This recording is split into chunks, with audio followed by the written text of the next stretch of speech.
שלמה כמה דברים על אמנון וגם על אבא עידן. אמנון, הוא היה ראש אמ"ן בזמן של אוסלו. וכאשר הסכימו שהרשות הפלסטינית תקום בהתחלה בעזה, ואז תכננו, גם הסכימו איך יהיו היחסים בין הצבא, בין ישראל, לבין הרשות הפלסטינית שתקום שם. ואז חילקו את השטח לשטח לבן ושטח צהוב ושטח ורוד ושטח אדום. ולא סתם ככה, אלא באמת היה ככה. ומכאן יש סיורים משותפים, וכאן המשטרה הפלסטינית יכולה להיכנס, וכאן אסור להיכנס, וכאן מותר לבנות, כאן רק למתנחלים, וכאן... בקיצור, אמנון, כראש אמ"ן, לפי מה שאני הבנתי, הוא אמר לרבין שזה בלתי אפשרי. כאילו הוא רצה לרמוז לו, למה אנחנו צריכים להיות שם? אם אנחנו עושים הסכם, אז נצא לשם. אבל שני דברים שלא עזרו. דבר ראשון, לערפאת, באמת לא היה לו דבר עקרוני. כאילו, אני נכנס לעזה רק אם המתנחלים ואם הצבא יוצא. לא היה לו חשוב את הדבר הזה, היה לו חשוב לו דבר יותר שהוא רוצה את הלינק, את הקשר בין עזה לבין הגדה. וברגע שנתנו לו יריחו, ישר, כאילו, כל הדברים מבחינתו היו קטנים.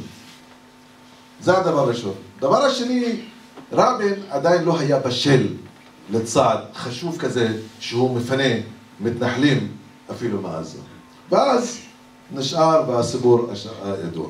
לאבא אבן, ואני כתבתי את הדוקטורט שלי על ירושלים וקראתי את הטקסט של ישיבות הממשלה לפני הכניסה לעיר העתיקה, וכל הדיון היה והוויכוח בין השרים לבין הצבא על מה צריך לעשות, ואבא אבן היה מהשרים שהיו מתנגדים לכניסה לעיר העתיקה. גם דיין היה, אבל דיין כאשר ראה שהכל מתפורר לפניו והצבא זורם, אז הוא גם חגג ונכנסו לעיר העתיקה. אז הוא גם, אבא אבן היה חכם והיה מתון, אני מסכים אותך.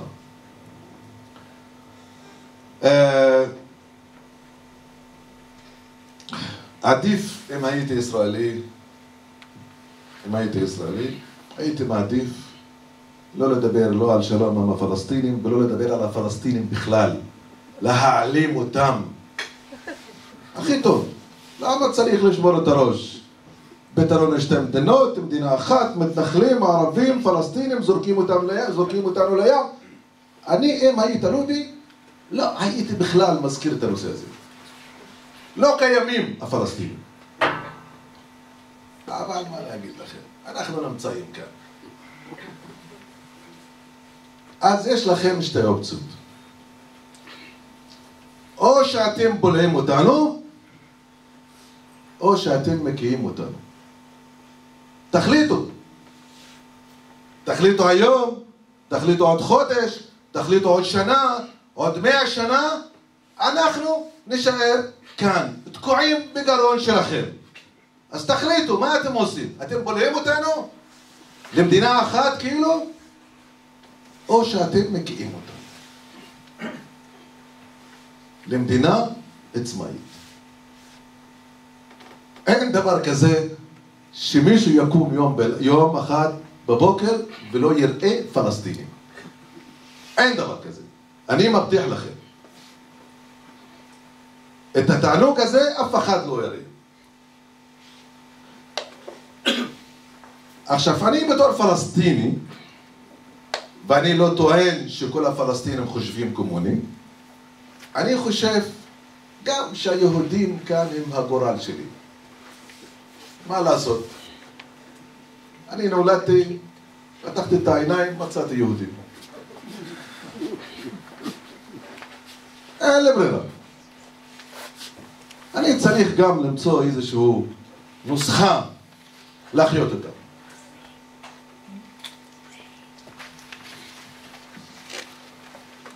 היום יש מנהיג פלסטיני. ואני אומר לכם המנהיג הזה שקוראים לו אבו מאזן, הוא אחרון המנהיגים הפלסטינים שעדיין מאמין ממש בכנות במה שהוא מאמין. האחרון, ולא חשוב מי יחליף אותו, מדור הישן, מדור הביניים, מדור הצעיר, לא יבוא בן אדם מתון, פרגמטי, כמו הבן אדם הזה. עם כל הלחץ שמופעל עליו, עם כל ההשפלות שכל יום מושפל בהם מצד נתניהו וליברמן והממשלה, הוא עדיין לא מאבד את הראש שלו, ועדיין מאמין בשלום, ועדיין לא מאמין באלימות, ולא רוצה אלימות. ואני אומר לכם, אולי נכון יכול השב"כ להגיד, יכול הצבא להגיד, שאנחנו רק בזכות הנוכחות שלנו בשטח, יש ביטחון ליהודים. אבל אני אומר לכם שזה שטויות. שזה שטויות. אני לא מזלזל, אבל אני יודע את השטח כמו שכל ישראלי בתפקיד ביטחוני מכיר אותו.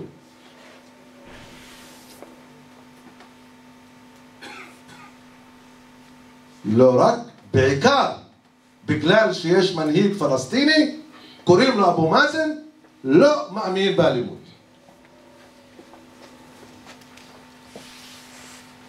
במצב אחר, ובמקום אחר, בהנהגה אחרת, עם כל הלחץ שמופעל על הפלסטינים, עם כל הסבל שסובלים הפלסטינים, עם כל ההשפלות שנותנים לפלסטינים, אני אומר לכם, המצב היה שונה לגמרי.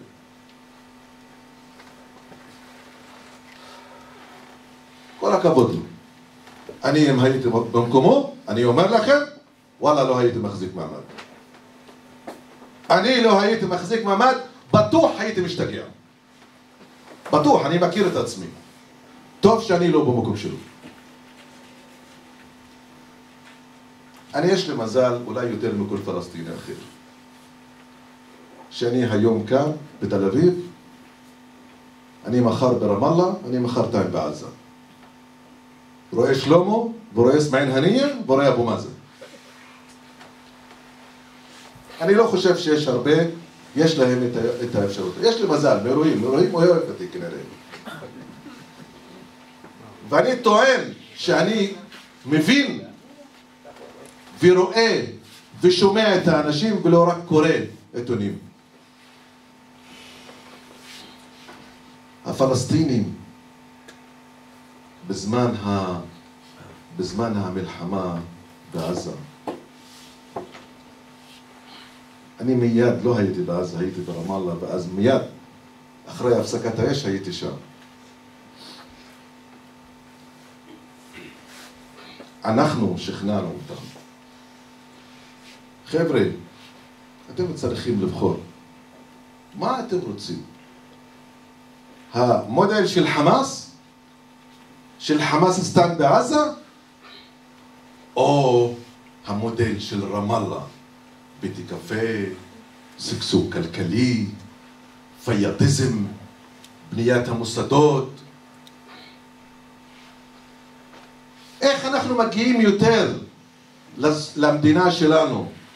איך אנחנו משחררים את האדמה שלנו? בדרך של חמאס, האלימה שמביאה רק הרס והרג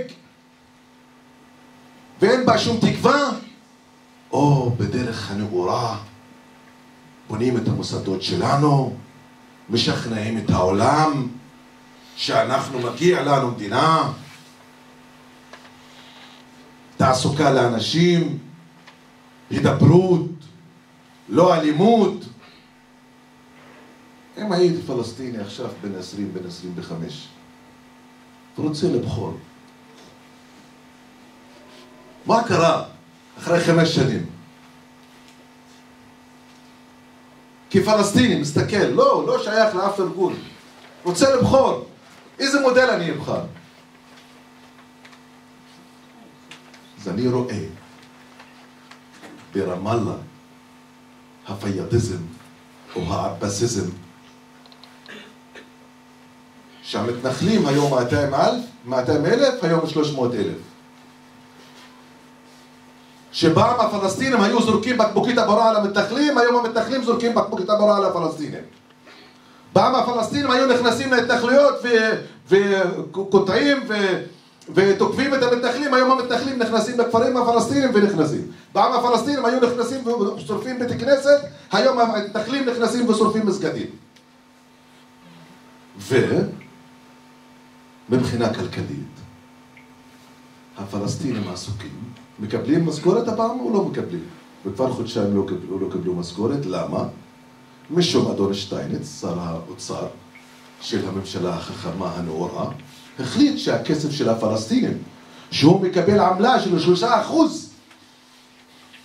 על קביעת המסים הפלסטיניות, החליט שהוא לא מעביר את הכסף לפלסטינים.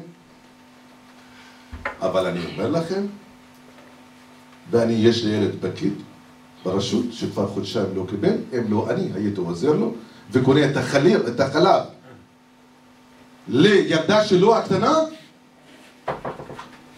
הוא לא יכול להאכיל את הילדה. פשוט. הבן שלי יש לו אבא שקוראים לו סופיאן, והאלפים שאין להם אבא שקוראים לו סופיאן, מה עושים? שאלה של זמן. אני אומר לכם, שבוע, שבועיים, מקסימום עוד חודש. ואחר כך לא יהיה לא קצין ביטחון פלסטיני ולא שוטר פלסטיני ולא בן אדם פלסטיני נורמלי, ויפרקו את כל הלחץ וכל הכעס וכל הזעם לא על פיאד ולא על אבו מאזן, משום שהם יודעים את הסיפור. נכון, יקללו את פיאד ויקללו את אבו מאזן, אבל הם יודעים איפה הבעיה שלהם. אז הפלסטיני הזה, הוא מסתכל, רואה איך הרשות מושפלת, איך הרשות גוססת, לא יכולה לספק את המשכורות לאנשים, לא מגיבה. והמודל של עזה, של חמאס, אחרי 8 ימים של לחימה, נותנים להם סטירה, מחזירים לכם סטירה, מפצצים להם בתים, זורקים עליכם רקטות וטילים. וואלה, לפחות אתה מקבל סטירות, אתה מחזיר. אתה לא רק סובק ומושפל, הצעיר יבחר במי? יבחר בי, אני, שאני 20 שנה מנסה לשכנע אותו שרק במשא ומתן אנחנו יכולים להקים מדינה משלנו? או יאמין לסמעין הנייה וח'אלד משעל שנכנס כמו מלך ונאם נאום, היה כיף בשבילכם לשמוע אותו? אז חבר'ה, אתם צריכים לבחור. מה אתם רוצים? לבלוע אותנו או לא להקיא אותנו? תודה רבה לכם.